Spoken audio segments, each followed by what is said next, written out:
Hello, everyone. I hope you're having a fantastic day or night. I appreciate all the love and support, as always. I hope you have a fantastic time listening to these stories, and I hope you have just as an enjoyable time listening as I did reading.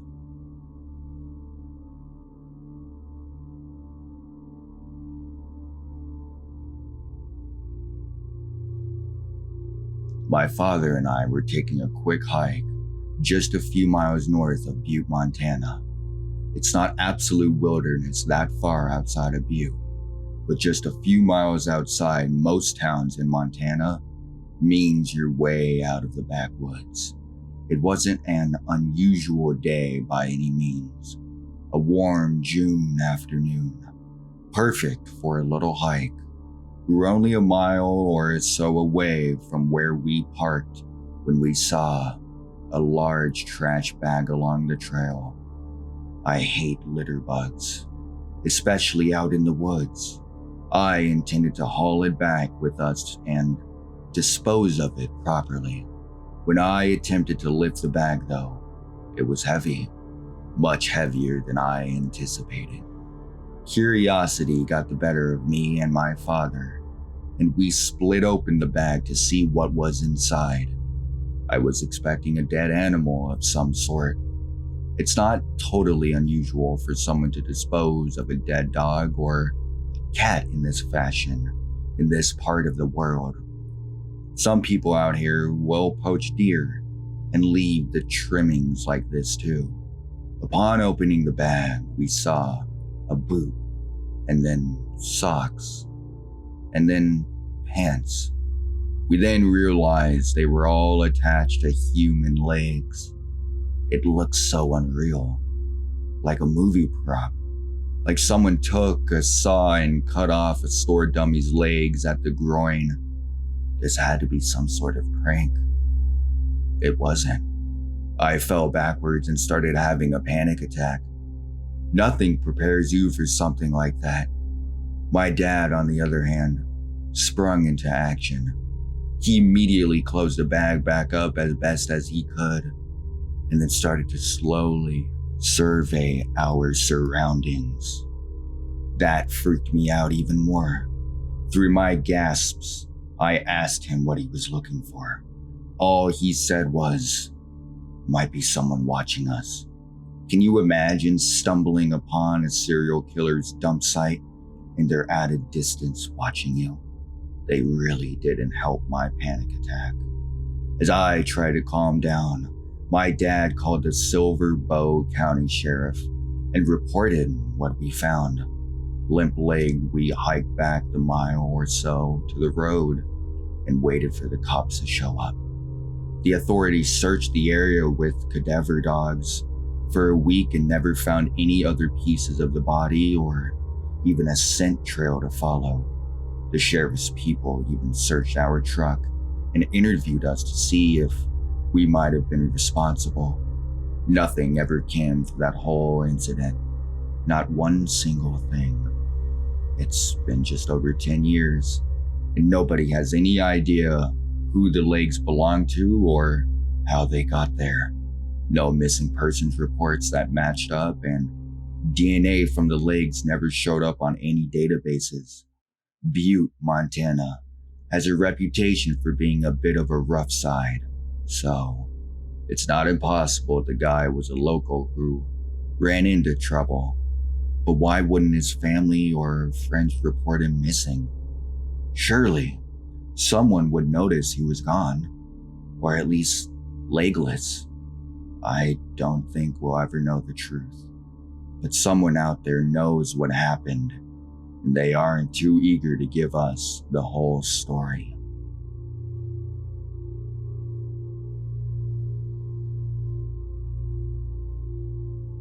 This is a story my aunt told me years ago. My aunt and her family lived in a very rural and backwoods area of Lincoln County, West Virginia. She said that her father would go fox hunting periodically. He and other men would travel up into the mountains to their camp. They would let their dogs run and chase foxes, and spend the evening talking and telling stories among themselves. My aunt had many siblings that was not uncommon back in the 1950s backwoods. Her mother decided that she would walk with several of the younger children up to her husband's camp. My aunt was one of the party. She said that they walked a long way back up onto the mountain and spent a few hours relaxing and spending time with her dad. The group had such a nice time. They didn't realize that it had gotten late. My aunt's father gave his wife a lantern in order for her and the kids to be able to see on their long journey down the mountain. As the group left, the light from the fox hunters' camp eventually faded out of sight. As they walked down the mountain, her mother noticed a small ball of light about the size of a softball coming down the mountain behind them. Thinking it was her husband needing something, she and the children stopped on the trail to wait. As they stood there, the light slowly made its way down the path and into better view. My aunt said that the closer it got, the more that they realized that it wasn't a lantern, but a ball of light floating about 3 feet from the ground. She said once her mother realized this, she put the children in front of her and told them to run as fast as they could down the old trail that was cut into the mountain. My aunt told me that they all ran as fast as they could down that hill. She said that the faster they ran, the faster the ball of light moved. My aunt said that they finally got to where their home was and ran inside and locked the door. According to my aunt, they were all terrified. When they finally got the courage to look out the window, they saw nothing.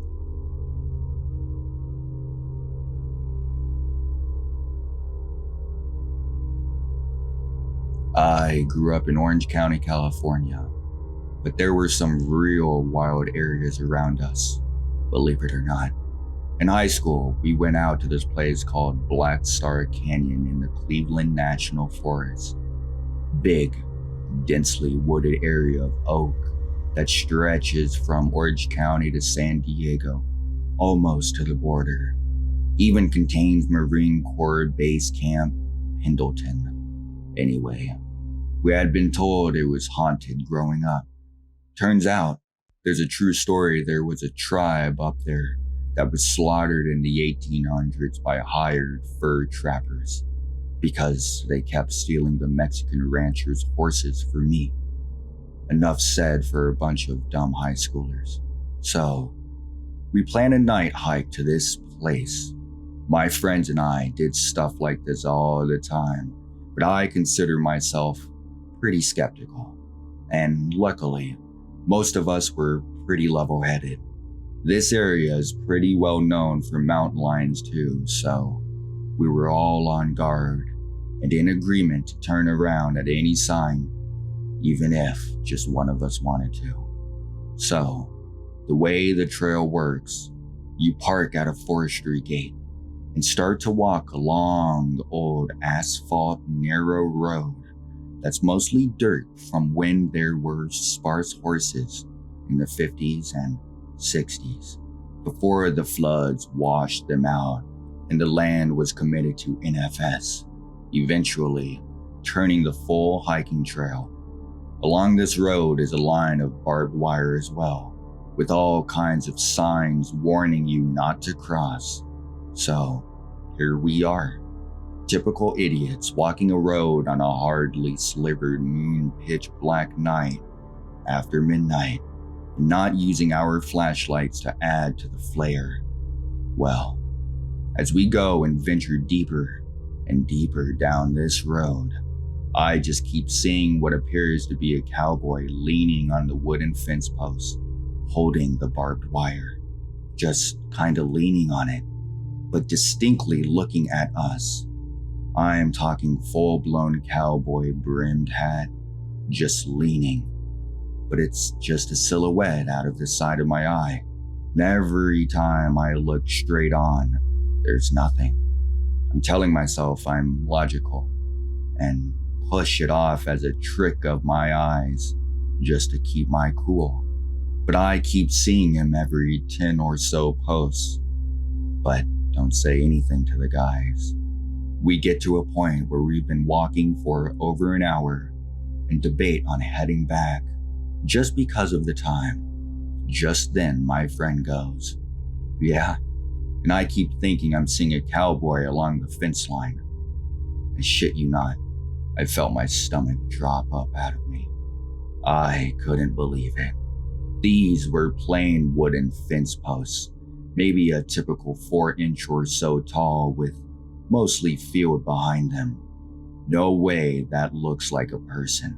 So I open up about it, and we all agree to turn around. Just then, my other buddy starts flipping out, ripping his shirt off, screaming about getting stung. We're all kind of confused, looking at him like he's crazy, but he insists a bee or something just stung him. So we turn out lights and his back and look, and we watch as 3 distinct scratches form, stretching from one another in a shoulder diagonal to the opposite hip, even drawing blood. We were done, needless to say, after that, but made it back to the car without further incident. You can probably argue the shadow was a coincidence in the dark, and shapes playing tricks for sure. I'll give you that. But throw in the scratch in a way that we watched happen right as we were discussing this cowboy. And in a way, he couldn't do it to himself, and none of us, standing in a circle, did that to him. Okay, there's definitely something going on.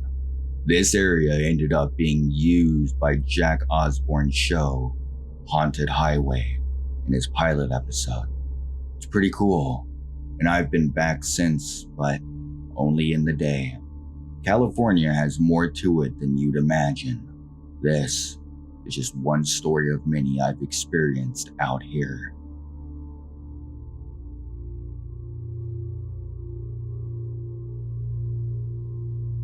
This was actually on Mount San Jacinto, a large mountain that sits between LA and Palm Springs.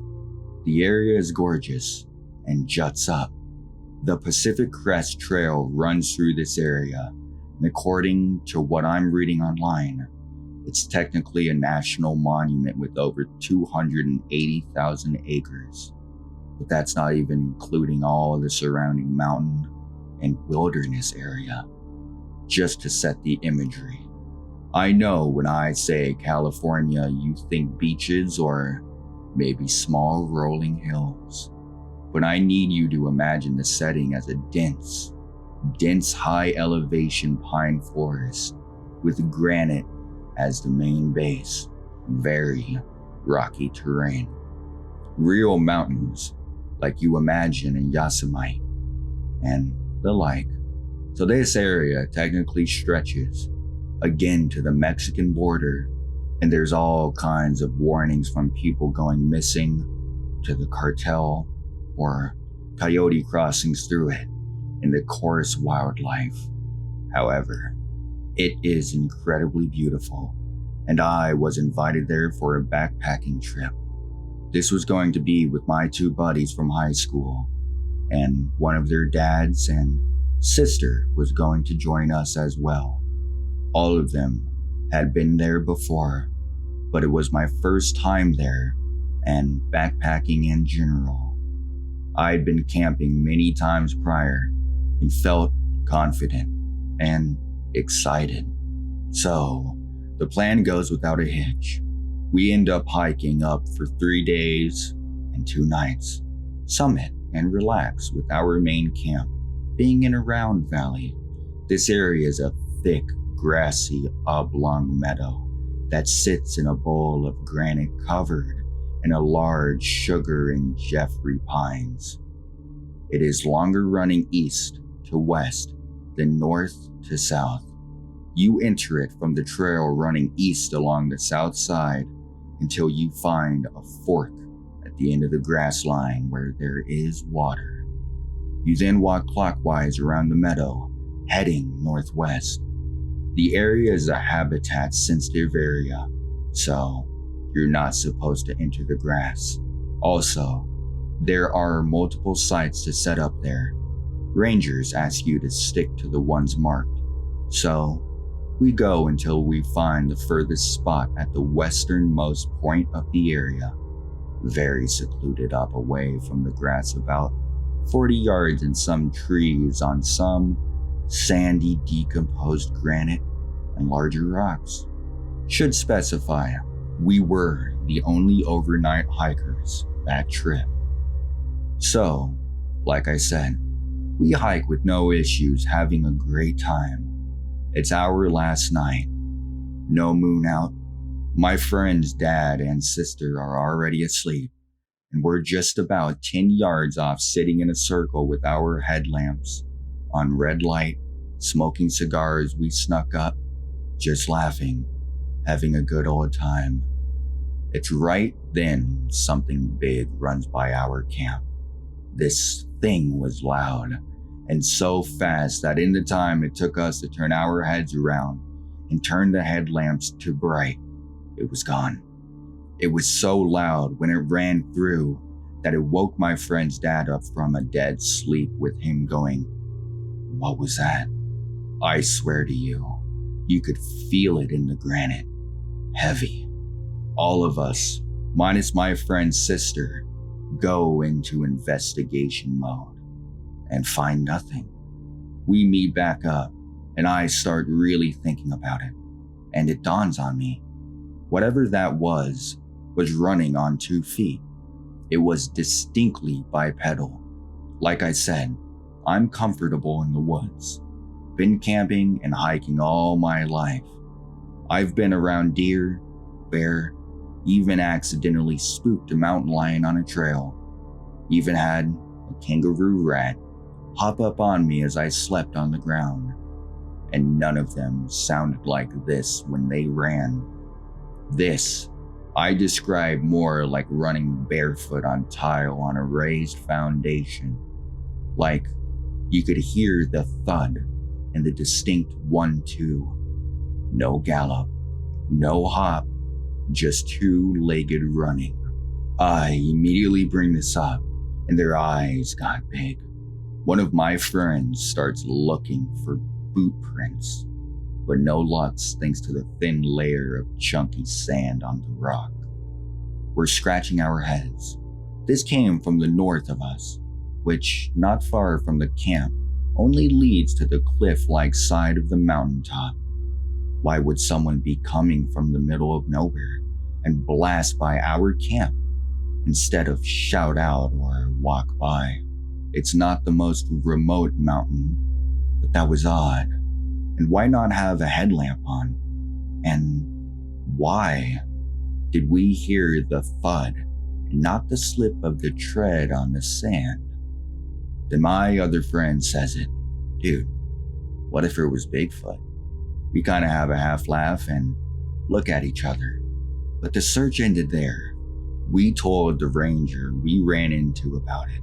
When we were at half stride on the way down, he stopped, looked at us, dead in the eyes, and goes, "Yeah, Sasquatch is a trickster." Then bid us a goodbye. When we got home, we ended up researching, and the area is surprisingly rich in Bigfoot stories. The native tribes actually described a Bigfoot-like beast as a child stealer, and even named after the peaks. But we never did find out. I've always been open to the idea of Bigfoot, but I'm not sure I can count this as an incident quite yet.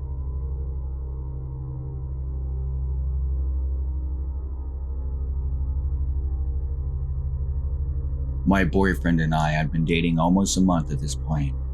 Back in 2020, it was late October, almost Halloween.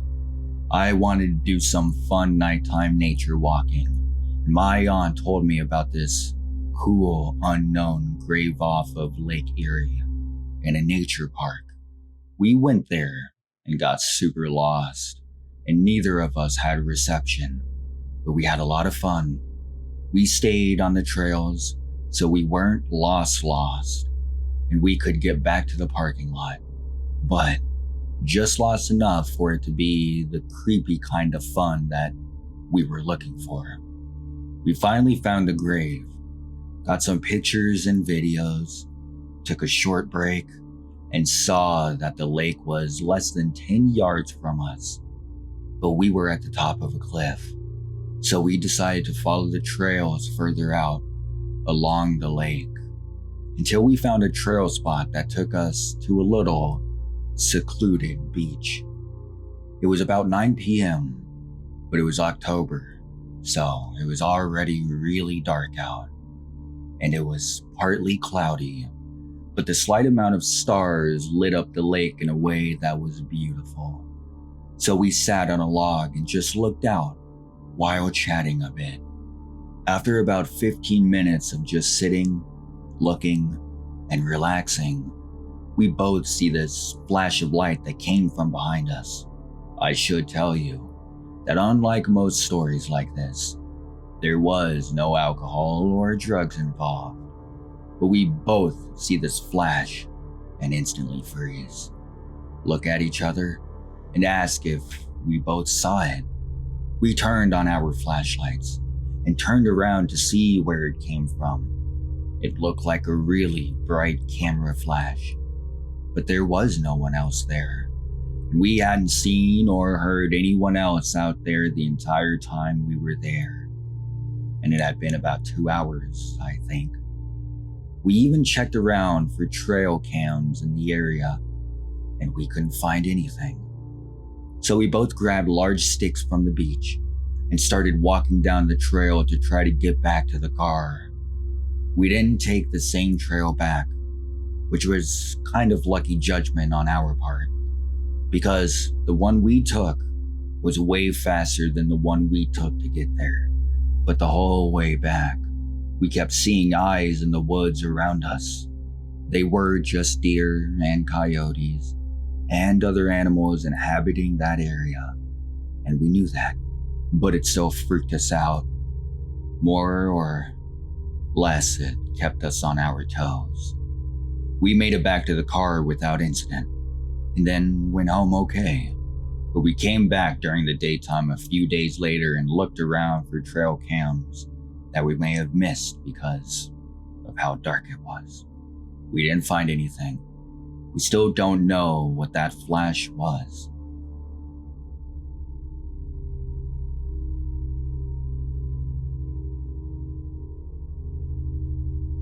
This is a true story about my family that lived on the Mississippi River banks in rural western Kentucky.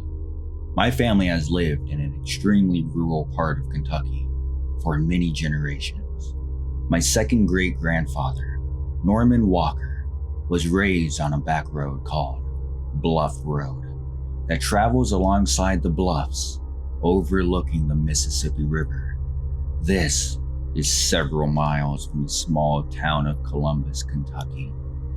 Norman and his many siblings grew up very poor, coming from a family of small-time hemp farmers who planted in the fertile soil near the Mississippi River. However, hemp was illegalized when they were young adults, so they had to find work elsewhere. This entire region is very rural, and work is hard to come by, especially back then. Norman and two of his brothers naturally started fishing for a living. Taylor Walker soon opened up a fish market. Taylor was extremely competitive over his fishing spots and was known to violently confront people for fishing in his hole. Everyone in this area is very familiar with Taylor's hole, even today. This is a small circular area of the Mississippi River where the depth of the river drops significantly and where Taylor liked to fish. When Taylor caught his brother Norman and a friend fishing in his hole, a scuffle broke out between them. Norman and his friend John Woods, ended up drowning. Their own sister, Catherine Walker, allegedly witnessed this from the bank and claims that Taylor intentionally killed them by sinking their boat. She never told anyone until years later because she feared that he would kill her too. Taylor, Dennis, and Norman were all very rowdy guys who were known for violent confrontations. This wasn't the last time Taylor would be accused of murder, though. There was another fish market in the nearby town of Columbus, and apparently the town wasn't big enough for the two of them. James Thomas was the owner of the other fish market, and Tom died from several gunshot wounds, and Taylor was the last person to have seen him alive. Taylor was the only person of interest, and Tom was found dead on Taylor's property, but he was nowhere to be found, and a large search was carried out to find him. Eventually, Taylor turned himself in, but was ultimately acquitted. However, in 1960, family sued Taylor Walker in civil court for Tom's wrongful death and was granted $37,000. Taylor Walker was also acquitted of another murder that occurred on his property, but I'm not familiar with the details of that case. It was and still is believed by most of the locals that Taylor Walker killed all four men, and maybe even more. Many locals theorize that he had something to do with the more unsolved murders in the area at the time. Somehow, Taylor Walker gained nationwide attention, and an article was published about him in 1976. This article wasn't about his alleged murders, but instead was about his eccentric lifestyle in the rural Kentucky backwoods. Taylor didn't have electricity, running water, or other common amenities that most people had at that time. He lived in seclusion in one room, concrete block house down a long gravel road through the woods on the Mississippi River. Eventually, Taylor Walker allegedly committed suicide on September 12, 1986, at the age of 81 years old. His younger brother, Dennis Walker, allegedly committed suicide exactly 1 week later. Taylor's house was burglarized and set ablaze just a couple days after his death. Taylor's death was very suspicious, and many believe that he was actually murdered. He supposedly shot at several members of the Bell family before turning the gun on himself. Sue Bell ended up inheriting the little money that he had. He died in the Bell family household. The Walker brothers, especially Taylor, left a lasting impact on this area and are still talked about decades later. A lot of people are still afraid to go fishing in Taylor's Hole. Many people have had their stories to tell about them, from their alleged involvement in organized crime to them terrorizing or threatening people. Many people have stories that they were afraid to tell for decades out of fear of retaliation.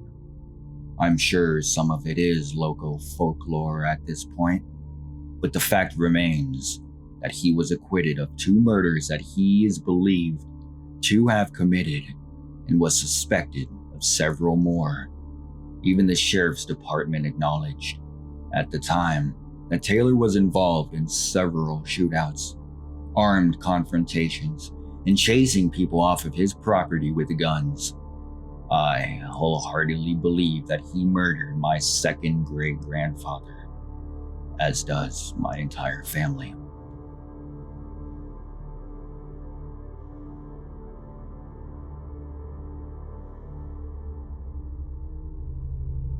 The most terrifying thing I ever saw was a tweaked out dude tapping on my second-story bedroom window with a knife. His face was all sunken in, so it looked skeletal. His eyes were wide and wild, and he was full teeth smiling at me. His face was almost all the way against the window as he tapped on it. First time in my life I pissed myself. I barricaded myself in my downstairs closet with my cat until the cops to see. Literally slept in that closet for a month after because I was so terrified of sleeping near a window. I now have a morbid fear of open blinds or curtains at night.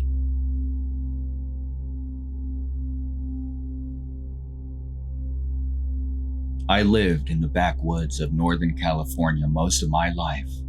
So with that being said, I have a million weird or creepy stories, most of which can probably be blamed on wildlife, but not all of them. This would have been about 2 years back now. I was living in an isolated neighborhood with my parents, right at the edge of a thin, dry national forest. Anyway, one night, I woke up at about 5 a.m. to the loud sound and purple light of the garbage truck speeding by. After that, I couldn't go back to sleep. A few minutes after I got up, and I started to walk down to the kitchen for a midnight snack. Out of boredom and insomnia, I decided to go into the backyard. It was an unusually warm, dry night for the season, and it felt nice to go outside. But something caught on in the corner of my eye. I looked up to see this huge ball of light in the sky, completely still, just a little bit above the neighbor's roof. I stood and I stared for about 30 seconds to a minute, and I ran back inside, completely freaked out. Does anyone know what this could have been? It was completely clear and in Northern California, so I ruled out ball lightning, and I'm kind of stumped.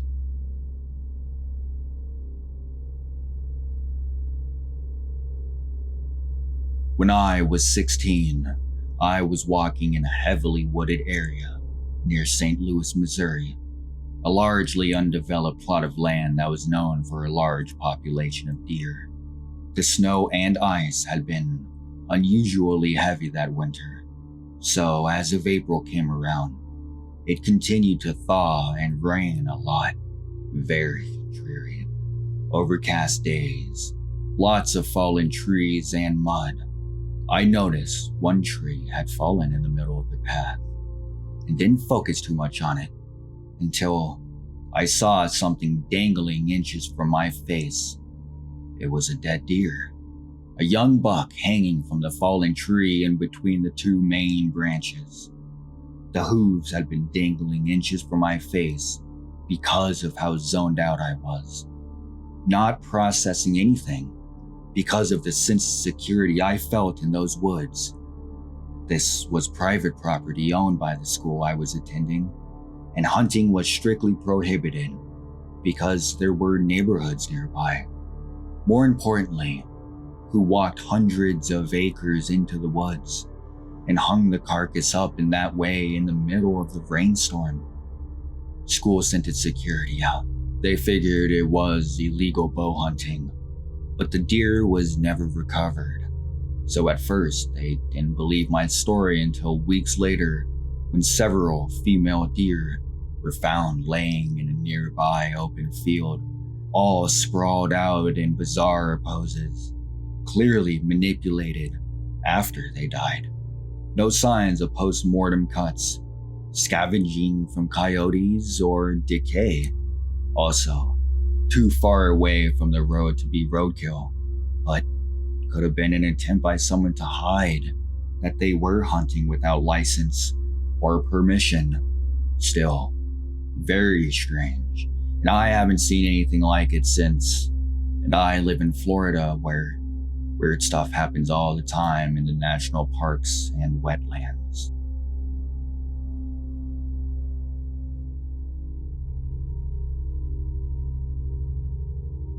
Every summer, my family and some close friends would all travel up from Southern California to the eastern Sierra Nevada mountains along the border to the town of Bridgeport. If you've ever been, it's a super cool area. big biker route to Reno, excellent outdoor camping, and hiking into Yosemite High country rich in wildlife. Crazy old history with native tribes and the gold rush of the West. Has Bodie Ghost Town nearby, and my favorite is the world-class trout fishing. Mark Twain even once stayed in the town way back in the day, which I thought was cool. The town is small and has your typical 20-building Main Street USA to match the feel, all surrounded by rivers, lush meadows with cattle and horse ranches, and absolutely gorgeous wooded snow-capped mountains. We would often camp up near Twin Lakes just outside of town, about 10 miles, but always made a point to get to town for dinner at this bar, Rhinos, for pizza and beer, at least once during the trip. So one night, we do this, and afterwards we're on our way back to camp at twilight, just light enough to make out the peaks on the horizon, but still densely dark with billions of stars out in force. Now, this road back to the camping area would zigzag through the square-cut properties of ranch land. It's a narrow 2 lanes edged by barbed wire and an irrigation channel. The minimal streetlights, if any at all, literally can only think of one installed by the Dude Ranch out there. So, we drive back to camp, having to use our brights due to the dark and making sure to keep an eye out for deer. And when we finally pull into camp, my mom immediately asks, "Did you see that kid in the swimsuit on the side of the road?" Perplexed and a little amused by the idea, I say, "No." "Where was this? On the side of the road? Near the cows?" He was shirtless walking along the road. I had been driving behind her and my dad. There is no way I could have missed this. Had someone been there? Nobody in our car saw him, and my dad said he didn't either when she initially saw him. However, also not shocking would be my mom seeing something paranormal. It always seemed to follow her, and she was dead serious. Even described the color of the shorts, his hairstyle, said he was walking the same direction we were traveling, so she couldn't see his face, and he had to be in his 20s. So we half-jokingly jumped to that conclusion, and maybe it was in fact a ghost. After all, it was dark and late. Nobody else had seen him, and even in the summer, the Sierra are high enough in elevation and have crazy enough weather to easily kill someone who wasn't prepared for the cold at night, especially shirtless in swim trunks. On a clear night in August, I've woken up in the teens for temperature, and where she was describing was in the literal middle of nowhere in these fields. It takes us about 20 minutes just to drive there at a good speed, let alone walk to it through the camp in the dark, but I guess anything is possible. The next morning, we get up to learn my idiot friend left the cooler out after the rest of us went to bed, and a bear got a buffet out of one of us. So we decide we'll make the most of it and go back to town for supplies, some further fishing spots, and get dinner again. This time on the way back to camp, I'm driving in front of my parents, zigging and zagging through the fields, when all of a sudden, there's a bright set of headlights on my ass. Looking back, I could tell this had to be some sort of lifted truck, maybe a Bronco or similar rearing up on my SUV. So, close at times, I thought we were gonna get rammed. I start speeding up a little, and at first, but this car stays right on me. I'm starting to get annoyed and concerned. After all, this was a 2-lane road at night that anyone wanting to pass could very easily and safely do so. There isn't any area you could really pull over without risking pulling into a ditch and getting stuck. So I continue speeding up, but I'm getting concerned because I know the hills are coming up and there are deer by the thousands in this area. But this car's lights keep pressing. My wife and friends start getting a little freaked as well, thinking about the backwards asshole of a human being that is pulling this. And this continues through the fields until I get to the final turn before it goes from meadows to woods. And I get a real heavy gut feeling, almost like a scream in my head. Slow down or I'll die. I start pressing the brakes hard, fully expecting this truck to ram us. As I do so, we were coming around the corner, and sure enough, there's a pack of 6 or so deer in the middle of the road.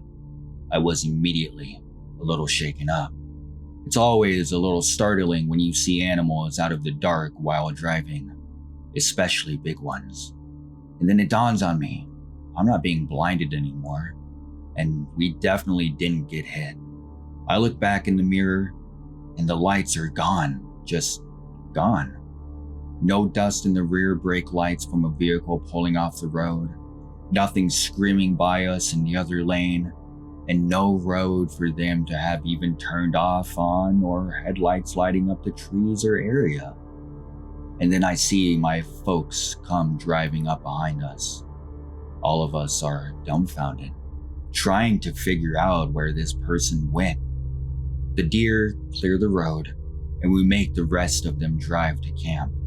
The adrenaline immediately gets me a bit irritated, so I started ranting off about how stupid this guy was and how we could have died. When we get out of the cars, my mom immediately starts giving me the typical parent talk, but I get even more pissed when she calls me an idiot for taking off like that on such a dangerous road in the dark, and how lucky I am to not have killed us all with those deer, and how I need to be more careful. Luckily, my wife and friends had experienced everything with me, and they start chiming in about the truck, and I started talking about how I finally had enough and listened to my gut and reason, deciding to slow down just as we come to find the deer, and how the truck was just gone. It gave my mom chills, and she apologized, but told me to be careful next time, but then started laughing and saying how weird the trip has been. I'll give this to my mom. She never did call us crazy for what we experienced in life, which is something I think a lot of parents neglect to do for their children. It's funny because I always heard similar experiences from country towns back east, or folklore of ghost trucks, and thought how stupid it sounded. But now after experiencing it, holy shit, is it dangerous? Plain dangerous. I'd never wish that on anyone. This road hasn't given us any issues before or since, but I will admit, I drive it with a lot more caution now. I always wonder if the shirtless guy and the truck were somehow connected, but never found anything about it. Only God knows, I guess.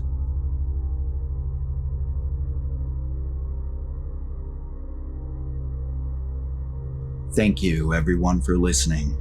If your story was told, I'm glad I'm the one who could tell it. I appreciate all the love and support.